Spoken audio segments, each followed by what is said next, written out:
Welcome to our channel. Today we how to authenticate with Elastic Cloud using API keys, full guide step by step clearly. To authenticate with Elastic Cloud using API keys, start by logging into your Elastic Cloud account.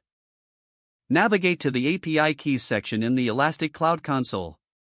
Click on Create API Key to generate a new key. Provide a meaningful name for your API key to help identify its purpose later. After naming the key, click Create to generate it. Once the API key is created, securely store both the key ID and the secret. Do not share your API key publicly, as it grants access to your Elastic Cloud resources. Now, you can move to your development environment or command line interface. To test the API key, use the following curl command format. Replace your API key ID and your API key secret with the values you saved earlier. Set the HTTP method to get and the URL to your Elasticsearch endpoint.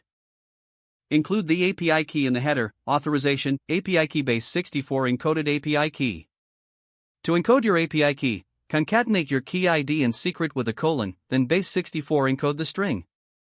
Run the curl command to ensure that your authentication is successful. If authenticated correctly, you should receive a successful response from the Elasticsearch service. In case of an error, double-check the API key format and your Elasticsearch endpoint. Once you've verified that your API key works, integrate it into your application or service. Make sure to handle the key securely within your application code. Regularly review and rotate your API keys for enhanced security. With your API key successfully implemented, you can now access Elastic Cloud services securely. Follow these steps to maintain a smooth and secure authentication process with Elastic Cloud. If the page does not load, refresh the browser or try again in a private or incognito window.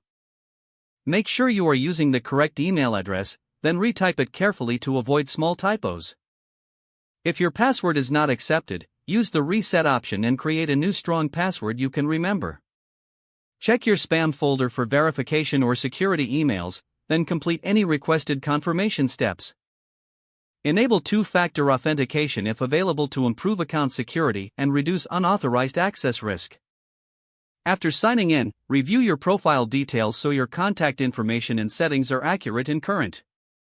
If you see an error message, note it down and try again after restarting your device and internet connection. Log out when you finish, especially on shared devices, to keep your account and payment information secure.